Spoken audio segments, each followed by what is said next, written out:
तो कहानियाँ बहुत सी होती है, romantic, fantasy, action, adventure, horror और भी बहुत सारे जॉनरा की। वैसे मूवी रिव्यू हिंदी पर ज्यादातर लोग रोमांटिक फैंटेसी स्टोरी सुनना ही पसंद करते हैं, लेकिन दोस्तों आज की हमारी कहानी थोड़ी अलग होने वाली है और ये कहानी फैमिली फ्रेंडली बिल्कुल भी नहीं है। और मेरी आप लोगों से रिक्वेस्ट है कि मूवी को मूवी की तरह देखें, इससे इन्फ्लुएंस्ड होने की कोई जरूरत नहीं है। तो कहानी की शुरुआत में हमें एक कहानी सुनाई जाती है, एक राजकुमारी और 7 पौनों की कहानी। सीन शिफ्ट होती है और हम एक आदमी को देखते हैं जो राजकुमारी और 7 पौनों की कहानी अपनी डायरी में लिख रहे थे। तभी उनके पास उनकी बेटी डानबी आती है। वो अपने डैड से कहती है कि डैड, जब मैं भी बड़ी हो जाऊंगी तो मैं भी आपकी तरह फेरी टेल्स लिखूंगी। फेरी टेल का मतलब परियों की कहानी। अब हमें कुछ सालों के बाद का सीन दिखाया जाता है जहां डानबी अब बड़ी हो चुकी थी। अब उसका एक ही सपना था, अपने डैड के अधूरे ख्वाब को पूरा करना। दरअसल उसके डैड एक फेमस फेरी टेल राइटर बनना चाहते थे,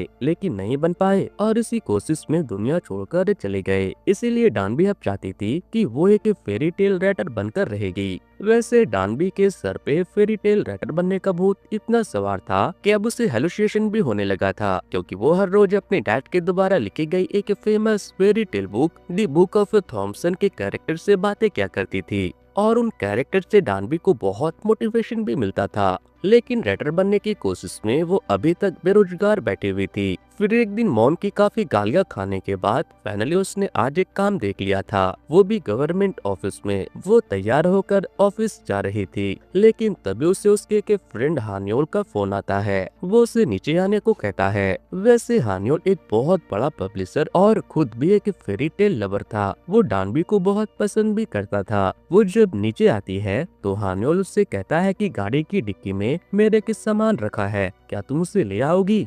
लेकिन जब वो डिक्की खोलती है तो उसमें हानियोल ने उसके जॉब के फर्स्ट डे के लिए सरप्राइज प्लान किया था। दूसरी तरफ हम एक परेशान आत्मा को देखते हैं। अपनी जिंदगी से परेशान कैन 6 सालों से एक ही अश्लील काम को करके पागल हुआ जा रहा था और अब वो इस काम को छोड़ना चाहता था। आखिर वो ऐसा क्या काम करता था, वो हमें आगे पता चलेगा। कैंग अपना एक रेजिग्नेशन लेटर सबमिट करके वहां से जाने का प्लान करता है, लेकिन तभी उसके टीम लीडर आकर उसे बताते हैं कि आज एक नई रिक्रूट आने वाली है और उसे ट्रेन करने का काम तुम्हारा। कैंग को जब पता चलता है कि कोई नई लड़की आने वाली है तो वो अपना रेजिग्नेशन लेटर छुपा लेता है। तभी वहाँ डानबी आकर खुद को सभी से इंट्रोड्यूस करवाती है, लेकिन जब वो सभी की मॉनिटर के स्क्रीन पर अश्लील वीडियो को देखती है तो वो समझ जाती है कि वो जिस काम को करने के लिए वहाँ पे आई है वो उसके लायक बिल्कुल भी नहीं था। इसलिए वो वहाँ से जाने लगती है, लेकिन टीम लीडर से टकरा जाती है।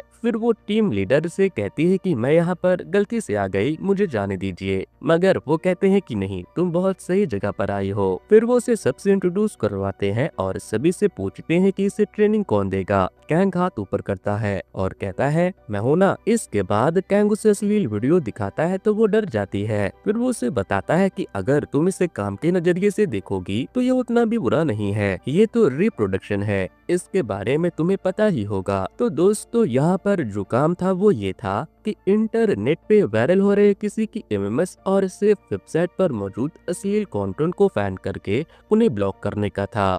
इन सब चीजों को आसान करने के लिए कैंग मेल रिप्रोडक्टिव ऑर्गन को नंबर 1 और फीमेल रिप्रोडक्टिव ऑर्गन को नंबर 2 कहता था। हम भी इसे ऐसे ही कहेंगे। फिर डानबी पूछती है क्या यहाँ सिर्फ मेल एम्प्लॉय काम करते हैं? वो बताता है कि नहीं, एक है ना, लेकिन अभी वो अपने पति को डिवोर्स देने के लिए गई है। तभी वो वहाँ आ जाती है जिसका नाम जिन होता है। वो कहती है कि कोर्ट मेरी जॉब की वजह से मुझे मेरे बच्चे की कस्टडी नहीं दे रहा। डानबी खुद को उससे इंट्रोड्यूस करवाती है। इसके बाद जिन उसे वहाँ काम करने वाले सभी लोगों के बारे में बताती है कि अश्लील कंटेंट देख देख कर यहाँ काम करने वाले सभी लोग आधे पागल हो चुके हैं। ये सिर्फ अश्लील वीडियो नहीं बल्कि डरावने घिनौने बॉडी डिसीजन है। तुम्हें पता है बेचारे कैंग का तो अब उठता भी नहीं। इसके बाद डानबी अपनी बेस्ट फ्रेंड चा और हाई से मिलने के लिए जाती है। वो डानबी की नई काम को लेकर उसका खूब मजाक उड़ा रहे थे। डानबी कहती है कि अगर पूरा दिन बैठकर यही सब देखूंगी तो फिर मैं फेरी टेल कब लिखूंगी। वो उस जॉब को छोड़ना चाहती थी, लेकिन फिर चा उसे ऐसा करने से मना करती है। वो कहती है कि इतनी मेहनत से तो तुम्हें एक जॉब मिली है, वो भी सरकारी, और तुम हो कि उसे छोड़ना चाहती हो। लेकिन डानबी हान्योल जो उससे प्यार करता था उसके लिए परेशान थी कि अगर उसे उसके इस अश्लील जॉब के बारे में पता चल गया तो वो पता नहीं कैसे रिएक्ट करेगा। ऊपर से फ्यूचर में वो उसके फेरी टेल स्टोरी को पब्लिश करने में भी उसकी मदद करने वाला था। फिर घर जाकर वो अपना डेली रूटीन बनाती है जिसमें वो डेली 4 घंटे फेरी टेल्स लिखेगी। अब हम हुआंग नाम के एक आदमी को देखते हैं। उसने अपने पुराने पोस्चे के लिए एक साइड मिरर मंगवाया था। तभी उसका एक एम्प्लॉय आन उसे बताता है कि बॉस ये वक्त इन सब चीजों का नहीं है। आपको नहीं पता क्या कि मिस जिन को ईरो किंग ने अपने पास रख लिया। हुआंग कहता है कि अरे वो ऐसा कैसे कर सकता है, वो तो मेरे हाथ के नीचे काम करता था। आन कहता है कि करता था, करता है नहीं, वो अब इंडस्ट्री के टॉप पर पहुंच गया है। फिर हुआंग कहता है कि तुम्हें ज्यादा परेशान होने की जरूरत नहीं है, हम दोबारा से उससे आगे चले जाएंगे। हुआंग पब्लिक में जाकर अपने ऑनलाइन अश्लील स्टोरी बुक याद करने लगता है। तभी डानबी की नजर उन पर पड़ती है और उसे देखने के चक्कर में डानबी उनके पोर्शे के साइड मिरर को अपने साइकिल से धक्का मारकर तोड़ देती है और फिर उन्हें भी टक्कर मार देती है। हुआंग जब अपने कार के मिरर को टूटा हुआ देखता है तो वो रोने लगता है, जिसके बाद डानबी कार को मैकेनिक के पास ले जाती है और पूछती है कि इसे ठीक कराने में कितना खर्च आएगा। वो बताते हैं कि $1,00,000। इतना हाई अमाउंट सुनकर डानबी के तो होश उड़ जाते हैं। वो कहती है कि इस खटारा के लिए $1,00,000, जिस पर हुआंग बताते हैं कि ये खटारा नहीं है, ये 911 पोर्शे मॉडल है, वो भी 1986 का। अब कोरिया में इसके पार्ट्स मिलते भी नहीं, इसके सारे पार्ट इम्पोर्टेड है। नेक्स्ट सीन में हम देखते हैं कि हुआंग भी हॉस्पिटल में एडमिट है क्योंकि कार के बाद डानबी के साइकिल ने उन्हें भी ठोक दिया था, इसीलिए उन्हें भी एडमिट होना पड़ा। एंड हुआंग से कह रहा था कि बॉस कुछ कीजिए, हमारे सारे रेटर को ईरो किंग अपने साथ ले जा रहे हैं। तभी डानबी वहाँ पर फ्लावर लेकर आती है। हुआंग उसे अपने कार का एक्सीडेंट करने के लिए मुआवजा मांगते हैं, लेकिन डानबी के पास पैसे नहीं थे, जिस पर वो कहते हैं कि तुम यूथ प्रोटेक्शन टीम में काम करती हो ना, तुम एक काम करो, तुम मेरे कंटेंट को अप्रूव कर दो क्योंकि हमारे काम को हमेशा कंप्लेन मिलती रहती है, इसीलिए क्यों ना तुम मेरे कार का मुआवजे के बदले मेरे किसी भी स्टोरी को ब्लॉक ना करो। जिस पर डान भी कहती है नहीं, ये तो नहीं हो सकता, आप मुझे 30 सालों का टाइम दे दो, मैं आपके पैसे इंस्टॉलमेंट में भर दूंगी। वो कहता है कि नहीं, तब तक तो मैं पार हो जाऊंगा। फिर डान भी कहती है मुझे पता है आपकी कंपनी गंदी एडल्ट कहानियाँ लिखती है, लेकिन मैं एक फेरी टेल राइटर हूँ, अगर आप चाहो तो मैं आपके $1,00,000 के बदले साफ सुथरी कहानियाँ लिख सकती हूँ। हुआंग को अपने काम के बारे में गंदा वर्ड सुनने के बाद बहुत गुस्सा आने लगता है, इसीलिए एन डानबी को बाहर ले जाता है। इसके बाद हम उसे चा और हाई के साथ देखते हैं, जहाँ वो उसे बताती है कि मैंने जिसकी कार ठोकी वो मुझे 20 एडल्ट स्टोरी के बदले $1,00,000 दे रहे हैं, जिससे मैं उनका मुआवजा भर सकूं। जिस पर उसके फ्रेंड कहते हैं कि तो फिर तुम लिख क्यों नहीं देती, वैसे भी ये बाएं हाथ का खेल है। डानबी कहती है कि कभी नहीं, मैं एक इज्जतदार राइटर हूँ। लेकिन अगले ही सीन में हम डानबी को कॉन्ट्रैक्ट पर साइन करते हुए देखते हैं, क्योंकि उसके पास हुआंग के पैसे देने का बस यही एक उपाय बचा हुआ था। इसके बाद डानबी ऑफिस में जाकर चैट जीपीटी से एक अश्लील स्टोरी लिखने का आइडिया ढूंढती है, लेकिन इससे उसे कोई भी आइडिया नहीं मिलता। वो बहुत परेशान लग रही थी, इसीलिए उसके ऑफिस के सभी स्टाफ को ऐसा लग रहा था कि शायद वो भी पागल हो चुकी है और अब वो ये काम छोड़ देगी। रात हो जाती है और वो अभी भी ऑफिस में बैठकर एडल्ट कहानियों के बारे में ही रिसर्च कर रही थी। फिर उसे एक आइडिया आता है कि क्यों ना वो अपने टेली रिव्यू वाले अश्लील वीडियो के स्टोरी को लिख दे, लेकिन तभी कैंग आकर उसे ऐसा करते हुए देख लेता है और उससे पूछता है कि तुम अभी तक यहाँ क्या कर रही हो। जिसके बाद वो सारी बात उसे बता देती है कि उसने एक आदमी की गाड़ी को ठोक दिया, इसीलिए उसे उस विक्टिम को $1,00,000 देना है, लेकिन उसके पास पैसे नहीं है, इसलिए वो उस विक्टिम के कंपनी के लिए 20 एडल्ट एरोटिक स्टोरी लिखेगी। फिर वो अपनी स्टोरी लिखने के लिए बैठती है। वो अपनी स्टोरी में भी ह्यूमन रिप्रोडक्टिव सिस्टम को नंबर 1 नंबर 2 कहकर बताती है। रात से सुबह हो जाती है, लेकिन उसे समझ नहीं आता कि वो कैसा लिख रही है। फिर थोड़ी देर सोने के बाद बाद जब उसकी नींद खुलती है तो उसके डैड की स्टोरी के कैरेक्टर भी असली काम कर रहे थे। इसके बाद वो हुआंग के पास जाती है और उसे अपना स्टोरी दिखाती है, लेकिन हुआंग उसे पढ़ते ही समझ जाता है कि उसने कॉपी पेस्ट किया। वो कहता है कि अरे यार कुछ नया लिखो, कुछ रोंगटे खड़े कर देने वाला लिखो। वो उसे 1 नंबर 2 नंबर के लिए भी डांटता है। इसके बाद जब वो घर जाने लगती है तो रास्ते में उसे गाराम मिलती है। वो भी हुआंग के लिए काम करती थी। दोनों बैठकर बातें करने लगते हैं। गाराम उसे बताती है कि उसे एडल्ट स्टोरी लिखना बहुत अच्छा लगता है, क्योंकि इसमें वो खुद को एज्यूम करने लगती है। तभी वो बताती है कि उसे द एडवेंचर ऑफ थॉमसन की कहानी भी बहुत पसंद थी, जिसपे डानबी बताती है कि उसे मेरे डैड ने ही लिखा था, जिससे गाराम को तो यकीन ही नहीं होता। इसके बाद डानबी अपने दोस्तों से मिलने के लिए जाती है और बताती है कि हुआंग ने मेरे स्टोरी को रिजेक्ट कर दिया। फिर हाई उसे कहती है कि तुम चा की स्टोरी क्यों नहीं लिख देती, इसने तो 100 से ज्यादा लोगों को डेट किया है। डानबी को उसका ये आइडिया बहुत पसंद आता है। वो चा से उसकी स्टोरी बताने की रिक्वेस्ट करती है तो चा बताती है कि जब मैं कॉलेज में थी तो मुझे जेरेक नाम का एक लड़का बहुत पसंद था, लेकिन वो मुझे भाव नहीं देता था। फिर एक दिन जब एलिवेटर में बहुत भीड़ था तो वो बिल्कुल मेरे पास ही खड़ा था। फिर जैसे जैसे लिफ्ट में भीड़ बढ़ने लगी वो मेरे करीब आता गया। मेरी धड़कनें तेज हो रही थी और मुझे दोनों तरफ से मजा आ रहा था। फिर जब वो ऑफिस जाती है तो कैंग से अपनी स्टोरी की रिव्यू देने को कहती है। कैंग जैसे उसे पढ़ता है उसके होश उड़ जाते हैं। इसके बाद दोनों सूजू पीने के लिए जाते हैं। इधर गाराम को एरोकिंग का सीईओ मिलने के लिए आता है। वैसे सूजू पीते पीते डानबी बैकी बैकी और गंदी गंदी बातें करने लगती है, जिससे कैंग एम्बैरेस होकर वहां से चला जाता है। फिर जब वो सोने वाला था तो उसे डानबी की स्टोरी याद आने लगती है, जिससे वो बहुत एक्साइटेड हो जाता है और उल्टे पुल्टे काम करने लगता है। अब अगले दिन जब हुआंग को डानबी की स्टोरी मिलती है तो इस बार उसे वो स्टोरी काफी ठीक ठाक लगती है। तभी उसे मेल आता है कि गाराम ने उसके कंपनी को छोड़कर एरोकिंग की कंपनी को ज्वाइन कर लिया। दूसरी तरफ एरोकिंग गाराम से कहता है कि तुम इतना मेहनत करती हो, लेकिन हुआंग को तुम्हारी कोई कदर ही नहीं। अब से तुम्हारी लाइफ में सब अच्छा होगा। तुमने मेरी तरह उसे छोड़कर बहुत अच्छा किया। फिर वो उसे जिम ले जाता है, जहाँ पहले तो वो उसे जिम करना सिखाता है, लेकिन फिर वो उसके साथ सारे उल्टे सीधे हरकतें करने लगता है, जिसमें गाराम भी उसका साथ देती है। वहीं डान भी फिर से अपने दोस्तों से मिलने के लिए जाती है और चा से उसके किसी दूसरे बॉयफ्रेंड की स्टोरी के बारे में पूछती है। चा बताती है कि एक बार उसने 3 लोगों के साथ एक बार किया था। तभी उसे हाई के बैग में एक न्यू लिपस्टिक दिख जाती है। वो उसे लगाने लगती है तो हाई फौरन उसे रोकने के लिए बढ़ती है, लेकिन इस चक्कर में वो नीचे गिरकर उछलने लगता है, क्योंकि उस लिपस्टिक में वाइब्रेटर लगा हुआ था। फिर चा कहती है कि तुम हाई से क्यों नहीं पूछती, उसने भी थोड़ा बहुत तो प्यार किया ही है। फिर डानबी की रिक्वेस्ट पर हाई उसे बताती है कि जब मेरा बॉयफ्रेंड आर्मी में था तब मैं उससे मिलने के लिए बेताब थी। मैं उससे कॉल पर प्यार भरी बातें किया करती थी, लेकिन फिर मुझसे रहा नहीं गया, इसीलिए मैंने उससे कहा कि मैं तुमसे मिलने के लिए आ रही हूँ। मेरे मिलने आने का सुन के वो इतना बेताब हो गया कि उसने ट्रेनिंग में बहुत अच्छा परफॉर्म किया और उसे एक दिन की छुट्टी भी मिल गई, लेकिन मुझसे रहा नहीं गया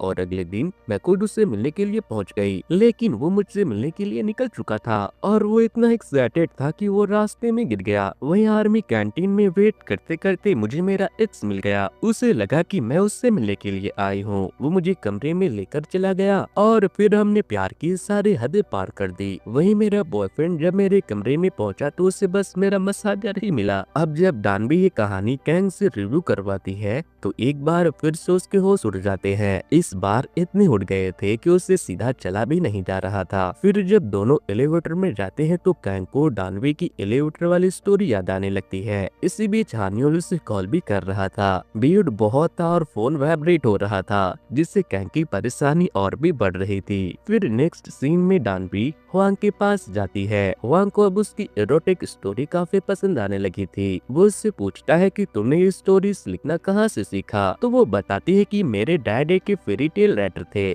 इसीलिए मैं भी फेरी टेल राइटर बनना चाहती हूँ। फिर जब वो हुआंग को अपने डैड का नाम बताती है तो उसे याद आता है कि एक बार वो उसके डैड की वजह से कंपटीशन को हारे थे और तब से वो उनसे नफरत करते थे। हुआंग डानबी को इसके बारे में तो कुछ नहीं कहता, लेकिन आन से कहता है कि डानबी की दोनों स्टोरियां पब्लिश कर दो। अगले सीन में हम डानबी को अपने दोनों दोस्तों के साथ पार्टी करते हुए देखते हैं। तीनों बहुत खुश थे क्योंकि डानबी की स्टोरी को लोग बहुत पसंद कर रहे थे। इसके बाद वो हानियोल से मिलने के लिए जाती है, वो उसे कॉन्टेस्ट के बारे में बताता है, लेकिन तभी उसके स्क्रीन पर कुछ एडल्ट पॉपअप एड्स आने लगते हैं। उसे देखते ही हानियोल उसका चेहरा अपनी तरफ कर लेता है और कहता है कि उधर बिल्कुल भी मत देखना। फिर जब वो घर जाती है तो सोचने लगती है कि अगर हानियोल को उसके दोनों काम के बारे में पता चल गया तो पता नहीं उसका क्या रिएक्शन होगा। इसीलिए वो तय करती है कि वो हुआंग को $1 लाख देने के बाद बस फेरी टेल लिखा करेगी। इसके बाद वो फेरी टेल लिखने लगती है,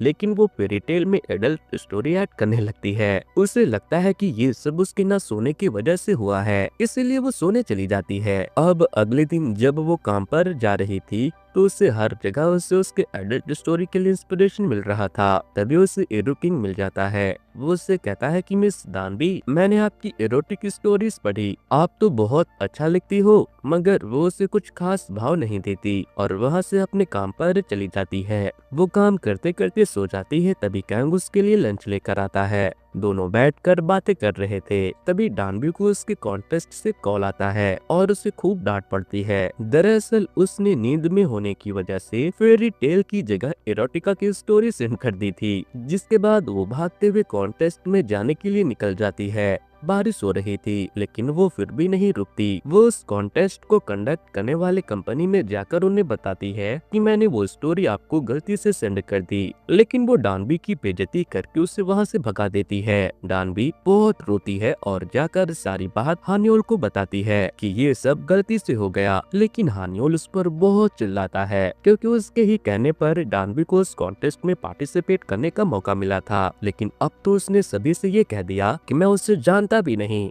डानबी को इससे बहुत दुख होता है। वो रोते हुए अपने घर चली जाती है। फिर मिस्टर हुआंग उससे मिलने के लिए आते हैं। डानबी उस पर खूब चिल्लाती है कि आपकी वजह से मेरी बहुत बेइज्जती हुई, आपने सब बर्बाद कर दिया। जिस पर हुआंग उससे पूछते हैं कि क्या तुम फेरी टेल लिखकर खुश थी? ये सिर्फ तुम्हारे डैड का दिया हुआ एक काम है जिसे तुम करना चाहती हो। इधर कैंग और उसके ऑफिस में काम करने वाले सभी लोग परेशान हो रहे थे। सभी कैंग को समझा रहे थे कि तुम परेशान मत हो। वहीं डानबी अपनी मॉम से मिलने के लिए पहुंच चुकी थी। मॉम को जब पता चलता है कि डानबी ऑफिस में बैठकर एडल्ट वीडियो को रिव्यू करती है और उसने फेरी टेल कॉन्टेस्ट में एडल्ट स्टोरी सबमिट कर दी तो वो बहुत हंसती है। फिर वो अपनी मॉम से पूछती है कि क्या मैं सब छोड़कर आपके साथ रहने के लिए आ सकती हूँ? फिर मैं बस फेरी टेल लिखूंगी। जिस पर उसकी मॉम कहती है कि तुम्हारे डैड फेरी टेल लिखने के चक्कर में कुछ नहीं कर पाए और पूरी जिंदगी बस उसी काम के पीछे गुजार दिया। अब तुम वही गलती कर रही हो।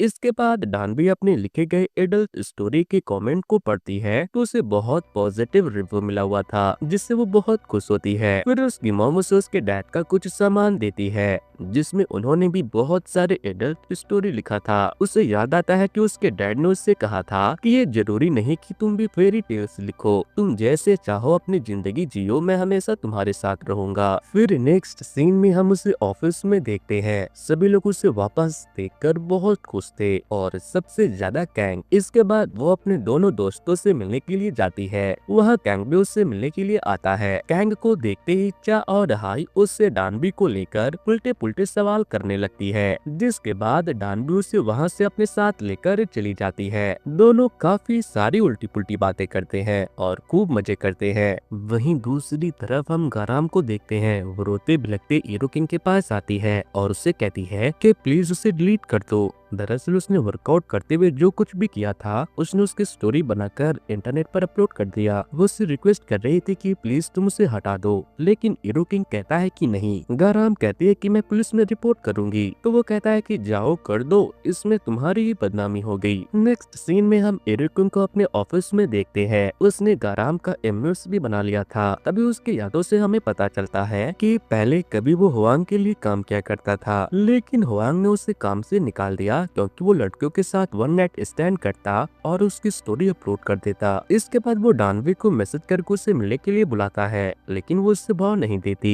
क्योंकि उसे पता नहीं होता कि वो कौन है। इधर डानवी और कैंग देखते हैं कि इरोकिंग की वन नाइट स्टोरी 36 दिनों से नंबर 1 पर है क्योंकि उसकी स्टोरी रियल होती थी। तभी उसे उसके स्टोरी में गाराम का नाम मिल जाता है। वो फौरन हुआंग को बताती है तो हुआंग उससे मिलने के लिए पहुंच जाते हैं और उससे पूछते हैं कि तुम्हारी दुश्मनी मेरे साथ है, इसीलिए मेरे स्टाफ को अपनी जिंदगी जी लेने दो। मगर वो लात मारकर उनकी कार का मिरर तोड़ देता है, जिससे हुआंग रोने ही लग जाता है। तभी डानबी भी वहाँ पहुँच जाती है। वो उसे शर्त लगाती है कि अगर मैं जीत गई तो तुम सारे real one night stand story को रिमूव करोगे, और अगर हारी तो मैं तुम्हारे पास काम करूंगी। इरुकिंग कहता है ठीक है, मैं तैयार हूँ। मगर हुआंग उससे मना करता है, लेकिन वो नहीं मानती। नेक्स्ट सीन में डानबी स्टोरी लिखना शुरू करती है, लेकिन उसे कोई भी आइडिया नहीं मिल रहा था। तभी उसे अपने डैड के एडल्ट बुक के बारे में याद आता है, जिसका नाम था फॉरबिडन फेरी टेल। इसके बाद वो जाकर अपने दोस्तों को बताती है कि अब मैं जो कहानी लिखने वाली हूँ उसका नाम होगा फॉरबिडन फेरी टेल, जिसमें हम परियों के रोमांस को दिखाएंगे। वो अपनी कहानी सुनाती है।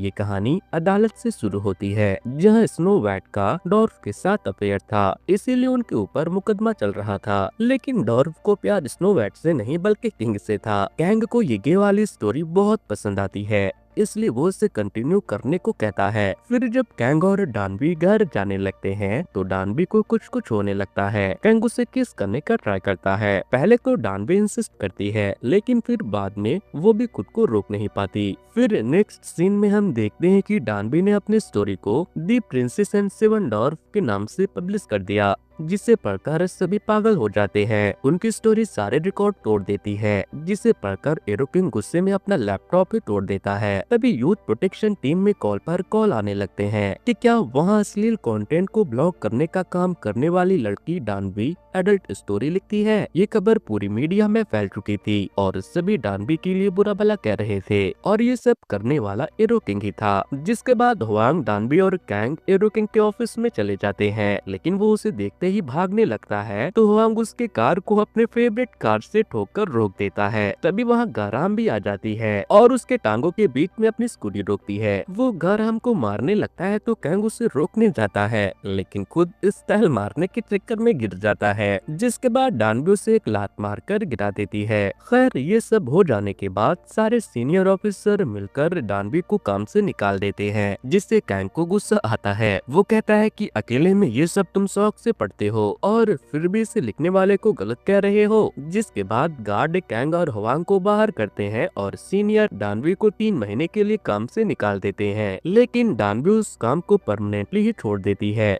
क्योंकि वो इस काम से खुश नहीं थी। जॉब छोड़ते ही डानबी को बहुत अच्छा महसूस होता है। फिर नेक्स्ट सीन में हम डानबी को कैंग के साथ कहीं घूमने के लिए जाते हुए देखते हैं। वो अब दुनिया को एक्सपीरियंस करके नई नई चीजें एक्सप्लोर करके उनकी स्टोरी को एरोटिक में कन्वर्ट करके लिखने का काम करेगी, क्योंकि इसमें उसे बहुत मजा आने लगा था। तो इसी के साथ ये कहानी यहीं पर खत्म होती है। दोस्तों, ये स्टोरी आपको कैसी लगी मुझे कमेंट करके बताना। वैसे दोस्तों, कुछ दिनों पहले मैंने कैसे मूवी की स्टोरी को एक्सप्लेन किया था, अगर आप लोगों ने उसे नहीं देखा है तो एंड स्क्रीन पर दिए जा रहे लिंक पर क्लिक करके उसे देख सकते हो। सो गाइस, आज के वीडियो में इतना ही। Thanks to, good bye.